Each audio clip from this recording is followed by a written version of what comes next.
Hello everyone, welcome level to clover. நான் உங்கள் பிரகாஷ். இன்றைக்கி நம்ம சேனலில் லேட்டஸ்ட் இருக்க பிரேக்கிங் நியூஸ் தான் பார்க்க போகிறோம். அதாவது அக்டோபர் 6ஆம் தேதியான ஞாயிற்றுக்கிழமை வெளியான மற்றும் அமலுக்கு வரக்கூடிய புதிய அறிவிப்புகள் நீங்கள் தெரிஞ்சுக்கணும். மறக்காமல் நம்ம சேனலில் சப்ஸ்கிரைப் பண்ணுங்க. சப்ஸ்கிரைப் பண்ணால் மட்டும் தான் நான் போடுற ஒவ்வொரு பயனுள்ள வீடியோ உங்களுக்கு நோட்டிஃபிகேஷன் வரும். ஸோ வாங்க இன்றைக்கி வீடியோக்குள்ளே போகலாம். திருச்சி சிவா போன்றவர்கள் இருக்கும் வரை திமுகவை யாராலும் வீழ்த்த முடியாது. திருச்சி சிவா எம்பி எழுதிய புத்தகங்கள் வெளியீட்டு விழாவில் முதலமைச்சர் மு க ஸ்டாலின் பெருமிதம். 75 ஆண்டுகளாகியும் திமுக மாறவில்லை. திமுகவை எதிர்ப்பவர்கள் தான் மாறியிருக்கிறார்கள்.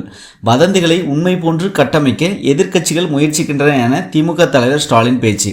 நம்மிடம் இருக்கும் துணை முதலமைச்சர் சமத்துவத்தை பேசுகிறார், இன்னொரு துணை முதலமைச்சர் சர்க்காரத்தில் பேசுகிறார் என ஆந்திர துணை முதலமைச்சர் பவன் கல்யாண் குறித்து நடிகர் பிரகாஷ்ராஜ் விமர்சனம். உதயநிதியின் சாம்ராஜ்யம் ஒவ்வொரு செங்கலால் கட்டப்பட்டது அல்ல, ஒரே செங்கலில் கட்டப்பட்டது, அதுவும் மத்திய அரசின் செங்கலால் கட்டப்பட்டது என கவி பேரரசு வைரமுத்து பேச்சு. இந்திய விமானப்படையின் விமான சாகச நிகழ்ச்சியில் சென்னை மெரினா கடற்கரையில் சிறப்பு ஏற்பாடுகள். போர் என்ற பெயரில் இனப்படுகொலையை நடத்தி வரும் இஸ்ரேல் அரசு மீது ஐக்கிய நாடுகள் சபை நடவடிக்கை எடுக்க வேண்டும். மே 17 இயக்கத்தின் ஒருங்கிணைப்பாளர் திருமுருகன் காந்தி வலியுறுத்தல்.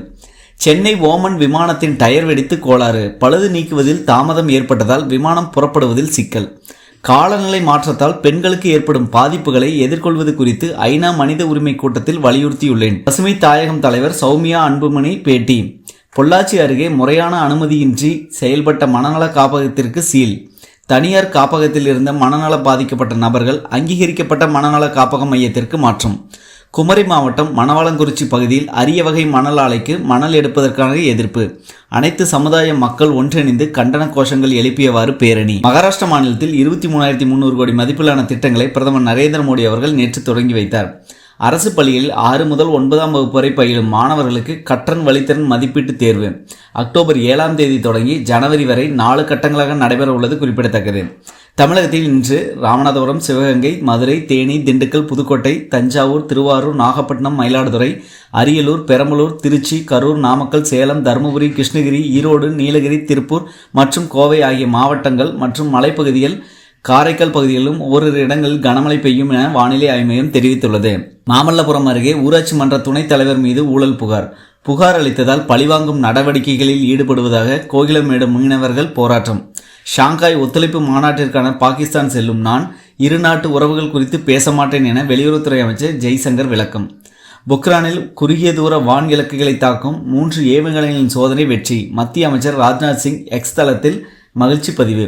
தலித்துகளின் வரலாறு புத்தகங்களிலிருந்து நீக்கப்படுவதாக காங்கிரஸ் தலைவர் ராகுல் காந்தி கருத்து. உத்தரப்பிரதேசத்தில் ரயில் தண்டவாளத்தில் வீசப்பட்ட இரும்பு கம்பிகளை வீசிய நபர் கைது செய்யப்பட்டனர். இஸ்ரேலுக்கு ஆயுதங்களை வழங்குவதை நிறுத்துகிறோம் என பிரான்ஸ் அதிபர் இமானுவேல் ஏகான் திட்டவட்டம். இந்தியா வங்கதேசம் அணிகள் மோதும் T20 தொடரின் முதல் போட்டி மத்திய பிரதேச மாநிலம் குவாலியரில் இன்று இரவு 7 மணிக்கு தொடக்கம். மகளிர் T20 உலகக்கோப்பை போட்டிக்கான இன்றைய லீக் போட்டியில் முதல் ஆட்டத்தில் 3:30 மணிக்கு இந்தியா மற்றும் பாகிஸ்தான் அணியை பலப்பரிச்சை. மற்றொரு ஆட்டத்தில் 7:30 மணிக்கு நடைபெறும் இந்த ஆட்டத்தில் வெஸ்ட் இண்டீஸ் மற்றும் ஸ்காட்லாந்து அணிகள் மோதுகிறது குறிப்பிடத்தக்கது. மகளிர் T20 உலகக்கோப்பை கிரிக்கெட் வங்கதேசத்தை 21 ரன்கள் வித்தியாசத்தில் வீழ்த்தி இங்கிலாந்து மகளிர் அணி வெற்றி. ஜம்மு மற்றும் காஷ்மீரில் காங்கிரஸ் கட்சி ஆட்சியை பிடிக்கும் என தேர்தலுக்கு பிந்தைய கருத்து கணிப்புகள் வெளியாகியுள்ளது. விவசாயிகளுக்கு 18வது தவணையாக PM கிஷான் திட்டத்தை பிரதமர் நரேந்திர மோடி அவர்கள் நேற்று வெளியிட்டார். சென்னை மெட்ரோ ரயில் 2ஆம் கட்ட மதிப்பீட்டு செலவில் 65% ஒன்றிய அரசு வழங்கும் என ஒன்றிய நிதி அமைச்சர் நிர்மலா சீதாராமன் விளக்கம். வங்கதேசுக்கு எதிரான T20 தொடரில் காயம் காரணமாக சிவம் தூபே விலகல். மாற்று வீரராக திலக் வர்மா இந்திய அணியில் சேர்ப்பு. சீன ஓபன் டென்னிஸ் மகளிர் ஒற்றையர் பிரிவு ஆட்டங்கள். அமெரிக்க வீராங்கனை கோகோ காஃப் மற்றும் செக் குடியரசைச் சேர்ந்த முச்சோவா இறுதிப் போட்டிக்கு தகுதி.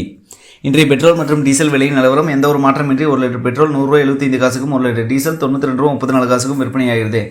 இதேபோல் தங்கம் மற்றும் வெள்ளி விலை நிலவரம். சென்னையில் 22 கேரட் ஆபரண தங்கத்தின் விலை எந்த ஒரு மாற்றமின்றி 56,960 விற்பனையாகிறது. வெள்ளி விலையை பொறுத்தவரை 1 கிராம் ₹103 விற்பனையாகிறது குறிப்பிடத்தக்கது.